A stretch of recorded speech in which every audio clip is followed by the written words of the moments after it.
A compra do Alasca pela Rússia pode parecer hoje um lance óbvio, quase inevitável. Mas, no século XIX, muitos acreditaram que os Estados Unidos tinham cometido um erro monumental. 7.200.000 em troca de um pedaço remoto de terra gelada, longe das grandes cidades, separado pelo mar e aparentemente vazio. A transação ficou conhecida como a Loucura de Seward, um apelido que ecoava a ideia de desperdício e ingenuidade política. Ainda assim, essa história é mais complexa do que parece nos livros. O Alasca não era apenas uma região inóspita, era também um território estratégico, vizinho da Rússia e com potencial desconhecido. Mais tarde, ouro, petróleo e riquezas naturais incontáveis transformariam o que parecia nada em um dos investimentos mais inteligentes da história americana. Mas na época, ninguém tinha como prever esse futuro. O curioso é que a compra não aconteceu apenas por acaso ou por impulso de um homem. Ela foi fruto de negociações cuidadosas, pressões geopolíticas e interesses que iam muito além de fronteiras congeladas. Estados Unidos e Rússia compartilhavam não só rivalidades comuns, mas também inimigos em potencial, e o Alasca estava no centro desse xadrez de poder. Por trás da transação havia também personagens que acreditavam no destino manifesto americano, a ideia de que o país deveria se expandir de costa a costa, e talvez ainda mais além. Para figuras como William Seward, secretário de Estado na época, o Alasca não era um erro, era uma porta aberta para o futuro, um passo a mais rumo a um império continental. Essa introdução à história nos leva a uma pergunta central.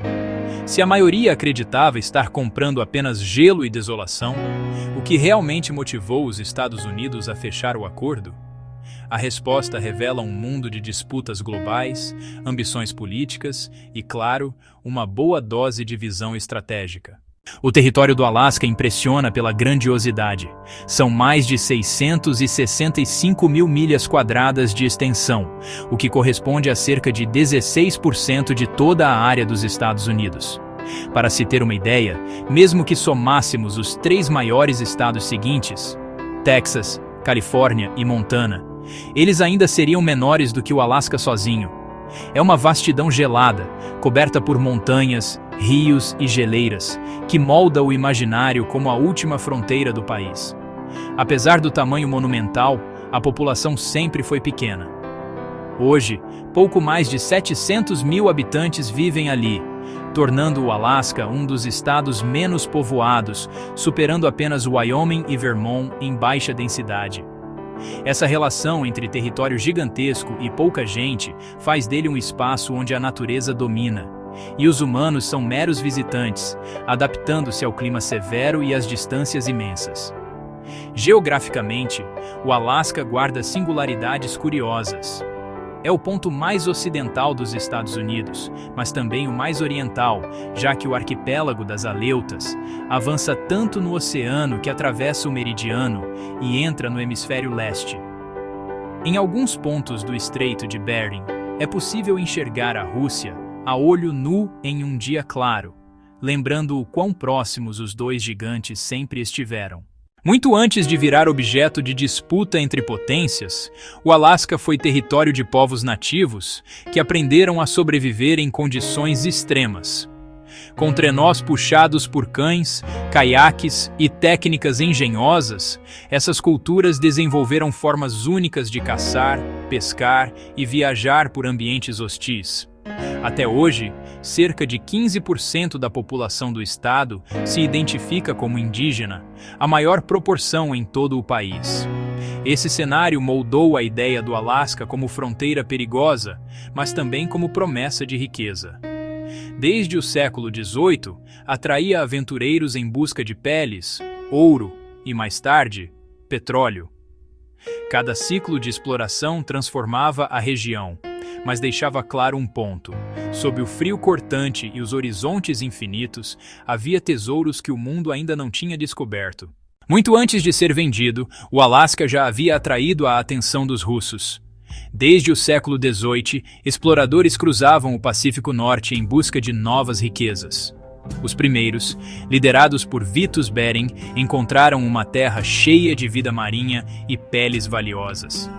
Rapidamente, comerciantes perceberam que as lontras do Mar Dali poderiam render fortunas no mercado europeu e chinês, já que suas peles eram mais valiosas até do que as do famoso zibelino da Sibéria. Mas a chegada dos russos trouxe consequências devastadoras para os povos locais. Os aleutas, que dominavam a caça no mar com caiaques e técnicas refinadas, foram forçados a caçar em excesso para atender às demandas estrangeiras. Além disso, epidemias de sarampo e varíola reduziram drasticamente a população nativa.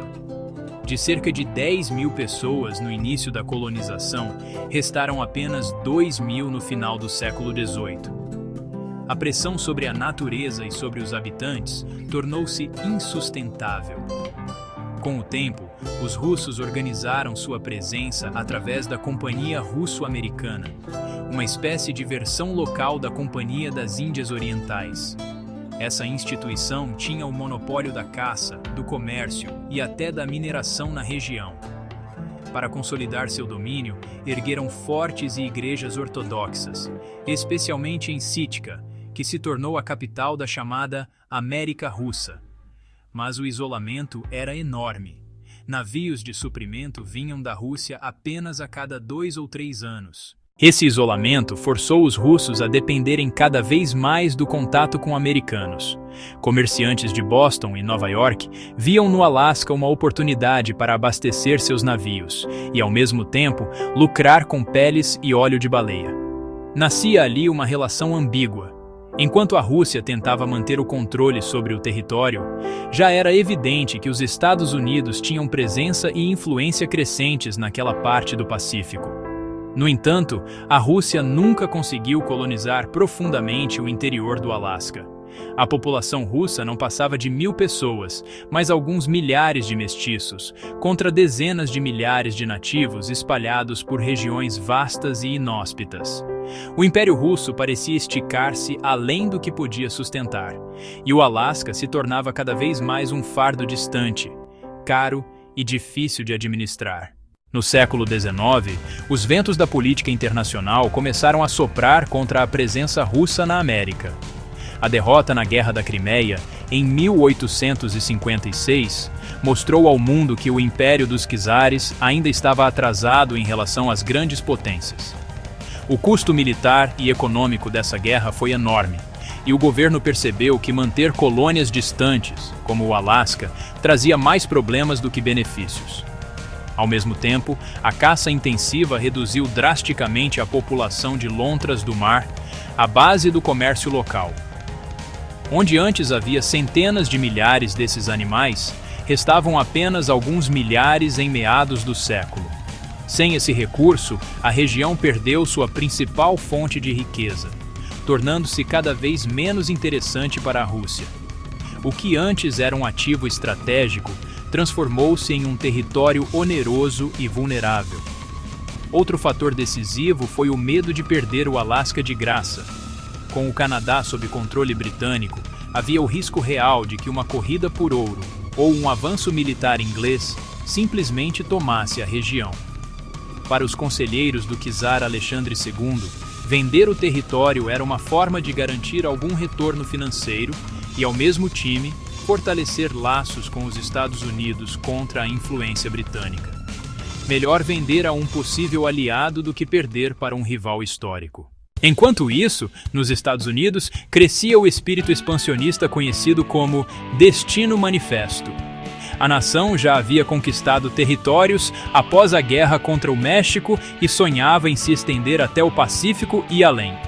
Para o secretário de Estado William Seward, comprar o Alasca significava não apenas expandir fronteiras, mas consolidar a ideia de que a América deveria ser a potência dominante no continente. Assim, em 1867, as negociações se intensificaram. O diplomata russo Edward Stoeckel encontrou em Seward um parceiro entusiasmado. Após algumas rodadas de discussão, o preço final foi acertado: $7.200.000, algo como 2 centavos por acre. Na época, parecia caro demais para terras tão distantes e frias. Mas, como a história mostraria, foi uma das compras mais vantajosas já feitas por qualquer nação. O tratado foi assinado em março de 1867 e em outubro do mesmo ano ocorreu a cerimônia oficial de transferência. Cerca de 300 pessoas acompanharam a cena em Sitka, quando a bandeira russa foi baixada e a dos Estados Unidos erguida. Um detalhe marcante ficou registrado. O estandarte russo se enrolou nos cabos e precisou ser arrancado à força por um soldado americano com a baioneta. Um gesto simbólico que parecia anunciar o fim definitivo da presença russa naquele lado do mundo. Ainda assim, a compra não foi recebida de forma unânime. Embora parte da imprensa aplaudisse o acordo, chamando-o de importante anexação e até sugerindo que o Canadá seria o próximo passo, outros jornais ridicularizavam a decisão. Surgiu então o apelido "A Loucura de Seward", sugerindo que o secretário de Estado havia desperdiçado dinheiro público em um território inútil. Na prática, a crítica era mais forte no Congresso, onde muitos parlamentares questionavam gastar milhões enquanto o país ainda lidava com as cicatrizes da Guerra Civil. Apesar disso, a opinião popular parecia mais otimista do que os livros de história costumam sugerir. Muitos americanos viam o Alasca como uma nova fronteira, repleta de oportunidades para exploradores, mineradores e pioneiros. O mito de que todos consideraram a compra um erro acabou sendo uma construção posterior, usada para reforçar a imagem do estado como terra de renegados e aventureiros. A verdade é que boa parte da população celebrava a aquisição. Com o tempo, a aposta de Seward mostrou-se certeira. Poucas décadas depois, o ouro foi descoberto e provocou corridas que duplicaram a população local. Mais tarde, no século XX, o petróleo faria do Alasca uma das principais fontes de riqueza do país. O que parecia gelo inútil transformou-se em uma peça vital da economia e da geopolítica americana.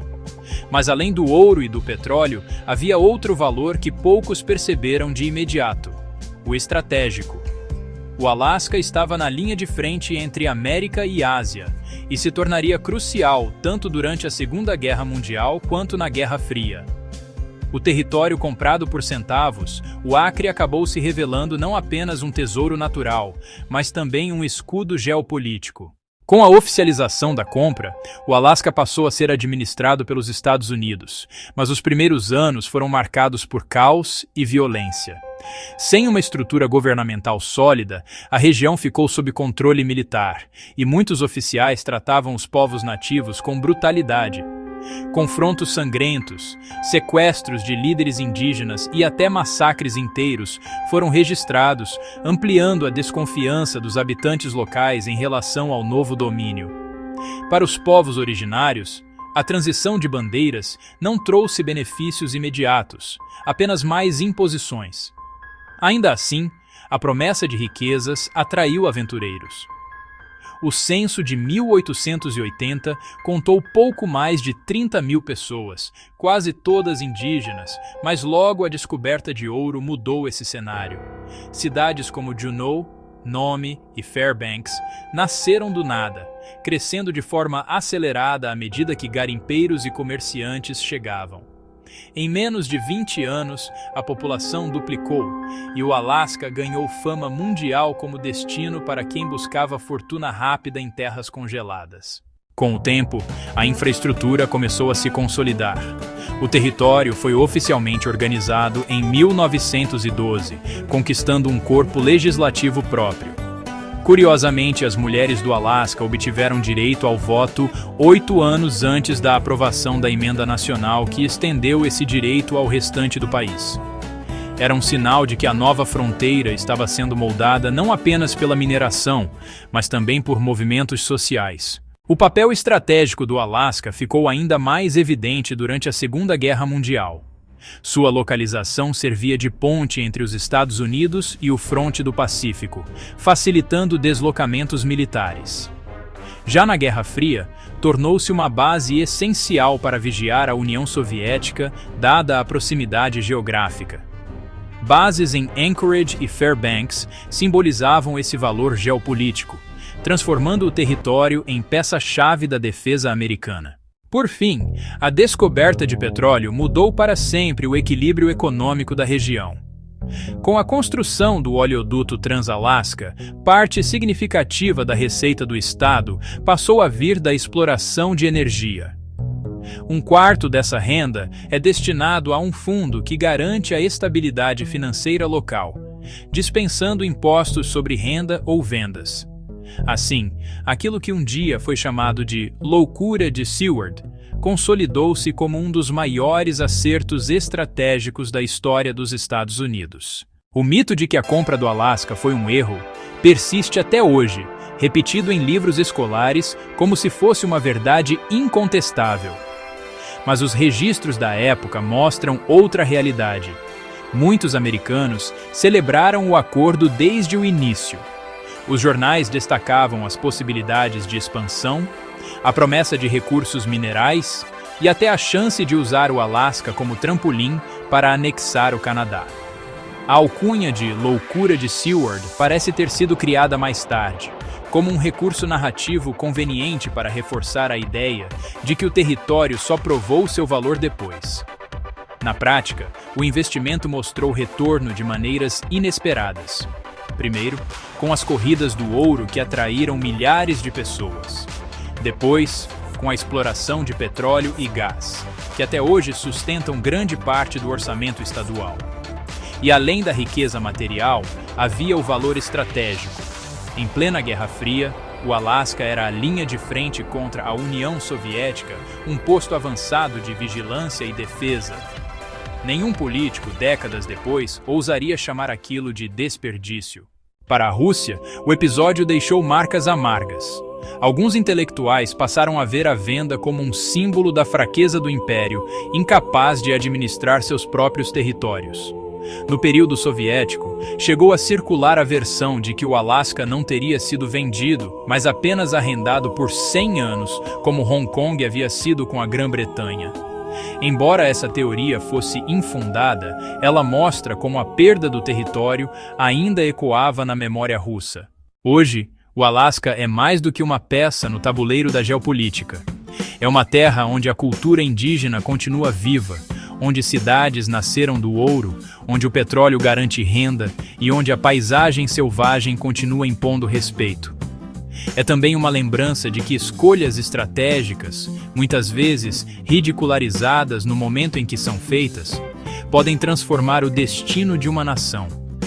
E é por isso que a compra do Alasca não deve ser lembrada como um erro, mas como uma aposta ousada que se pagou com sobra.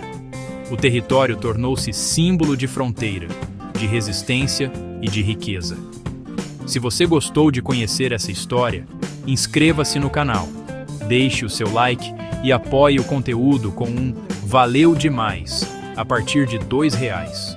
Assim, podemos continuar trazendo narrativas que revelam como decisões do passado moldam o mundo em que vivemos hoje.